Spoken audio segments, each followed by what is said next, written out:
조갑제 TV 시청자 여러분 안녕하십니까. 2019년 8월 7일 저녁 6시입니다. 한 2시간 전에 한국 언론에 일제히 실린 기사가 있습니다. 조선닷컴은 제목을 이렇게 뽑아서 머리 기사를 올렸습니다. 1. 방사성 오염수 100만 톤 바다에 방류한다.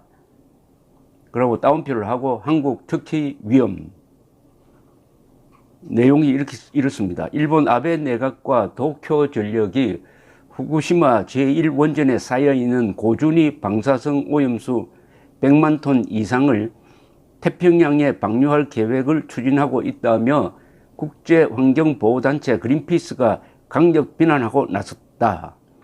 숀 버니 그린피스 수석 원자력 전문가는 12일자 이코노미스트 최신호의 일본 방사성 오염수의 한국 노출 위험 커져란 제목의 기고문을 게재했다. 이 기고문에서 한국은 세계무역기구의 최종 판결로 일본 후쿠시마와 그 인근 지역 수산물을 수입하지 않아도 된다면서도 다만 더 큰 문제가 도사리고 있다.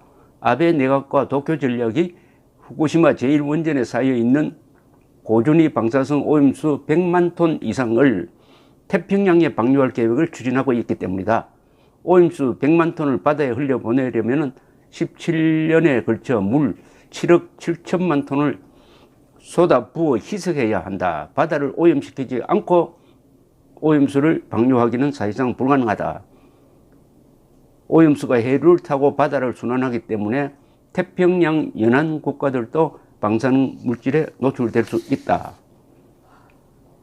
특히 한국은 위험에서 벗어나기 어렵다. 이렇게 썼어요. 그런데 제가 기사를 검색을 해보니까 똑같은 기사가, 이와 같은 똑같은 기사가 원래 들었으면 해도 2번 보도되었습니다. 2번. 우선 4월 2일자 연합뉴스입니다.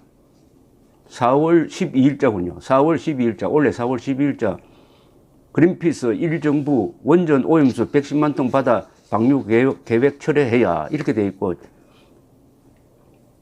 일본 후쿠시마 주변산 수산물 투입을 둘러싼 한일 무역 분쟁 2심에서 한국이 승소해 해당 지역 수산물 수입 금지 조치는 유지될 전망이나 방사능 오염수 문제가 아직 남았다는 지적이 나왔다. 국제환경단체 그린피스는 세계무역기구 상소기구가 한국 정부의 일본 후쿠시마산 수산물 수입 금지 조치에 대해 WTO 협정 합치를 판정한 뒤 12일 내놓은 입장문에서 일본 정부는 방사능 오염수 110만 톤 태평양 방류 계획을 즉각 철회하라고 촉구했다. 내용이 아까 소개드린 것과 똑같습니다. 이와 같은 보도가 1월에도 나왔습니다. 1월 23일자 동아닷컴에 실린 기사입니다.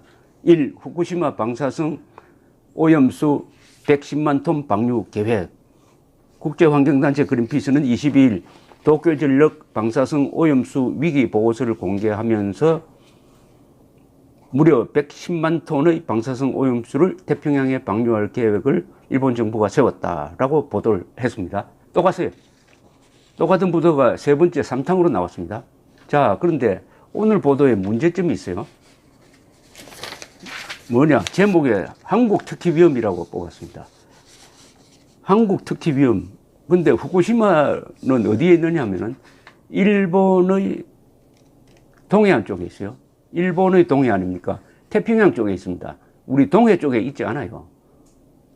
거기서 100만 톤을 오염수를 방류한다면은 물론 오염수에 물을 섞어 가지고 그 방류할 수 있을 정도로 방사능 오염도를 낮춘 다음에 방류한다는 뜻이 있죠.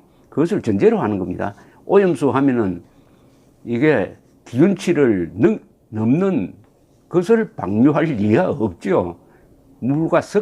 다량의 물과 섞어서 방류한다는 그런 걸 전제로 하는 겁니다. 그런데 그런 설명하지 않으면 오염수 하면은 당장 방사능 오염수가 바다에 들어간다고 착각할 소지가 많습니다. 더구나 원전, 방사성 이렇게 되면 사람들이 과민 반응하게 되어 있습니다. 어느 나라든지.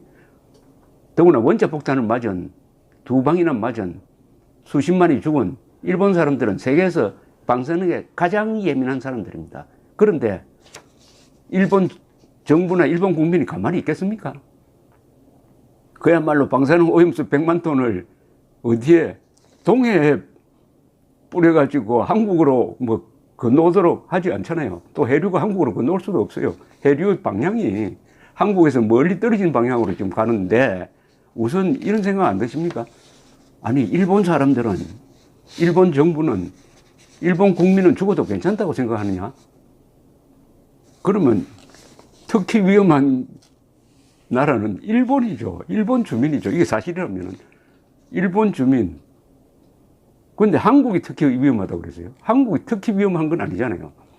한국 위험하더라도 그 순위가 일본보다는 한참 뒤죠. 한참 뒤입니다. 해류의 전체적인 방향은 해류가 남쪽에서 북쪽으로 흐릅니다. 태평양 쪽은. 그런데 아마 한일 갈등이 빚어지고 있는 이 시점에서 이걸 쓴 기자가 이 시점에 맞춰가지고 또 세 번째 기사를 쓰는, 세 번째 똑같은 기사를 쓰면서 이번에 한국에 초점을 맞춰가지고 한국이 특히 위험하다 이렇게 쓴 것으로 보입니다. 그런데 이런 중차대한 기사를 쓰려면 반론을 써야 될 거 아닙니까?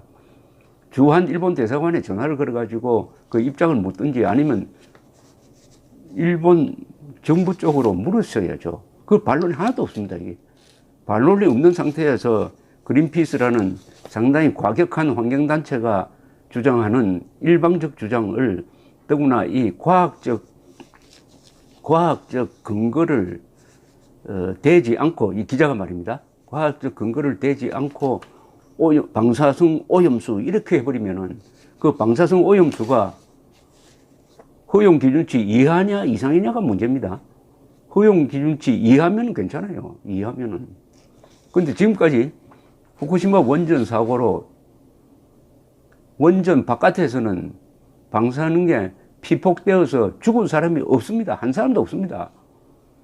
그리고 주변 30km 안에 살았던 사람들에게 조사를 해보면은 기준치 이상으로 피폭된 사람이 나오지 않아요. 나오지 않습니다. 다만 작업을 하다가 이 멜트다운이라고 그러죠. 멜트다운. 이 원자로의 노심이 녹아내렸을 때 그 안에서 작업한 사람 중에서는 차단복을 입었지만은 피폭되어서 죽은 사람이 지금까지 한 사람 있습니다. 한 사람. 그러나 일반인들은 죽은 사람이 없어요. 그러니까 후쿠시마 원전 바깥으로 치명적인 방사능이 유출된 적이 없다는 이야기입니다. 더구나 한국 근해에 대한 조사를 통해서 한국에 있는 무슨 수산물이라든지 바다가 오염된 적이 있느냐? 없습니다. 후쿠시마 원전 전과 지금 방사능 검출 농도가 비슷하다 이겁니다. 변함이 없다 이겁니다. 그런데 문재인 대통령이 탈원전 정책을 선언하면서 무슨 연설을 했습니까? 후쿠시마 원전 사고로 1,300명이 죽었다고 그랬어요. 1,300명이 죽었다고. 한 명도 안 죽었는데 1,300명이 죽었다고 그랬어요. 그걸 근거로 해가지고 탈원전 선언을 한 그 선동적 방식이나 지금 언론이 선동을 막아야 할 언론이 오늘 이 보도한 방식이나 똑같습니다. 어떻게 제목을 이렇게 뽑을 수가 있습니까? 1. 방사성 오염수 100만 톤 바다에 방류한다. 한국 특히 위험. 그것도 환경단체의 말을 그냥 그대로 하면서 여기에 반론이나 또는 참고가 될 만한 푸트노트, 줄을 달지 않았다는 겁니다. 그러면은 대한민국 언론은 그린피스 대변인입니까? 그린피스 대변인입니까? 상식을 초월하는 이런 사고가 불가능합니까? 태평양에 100만 톤을 쏟아 부으면은 제일 큰 피해를 볼 사람은 일본 사람들이니까 일본 사람들이 들고 일어날 것이다. 그래도 일본 정부가 그렇게 하면은 선거에서 패배해가지고 정권을 놓칠 텐데 설마 그렇게 하겠느냐? 그린피스나 언론이 보도하는 대로 설마 그렇게 하겠느냐? 그렇다면 이 보도는 문제가 있다.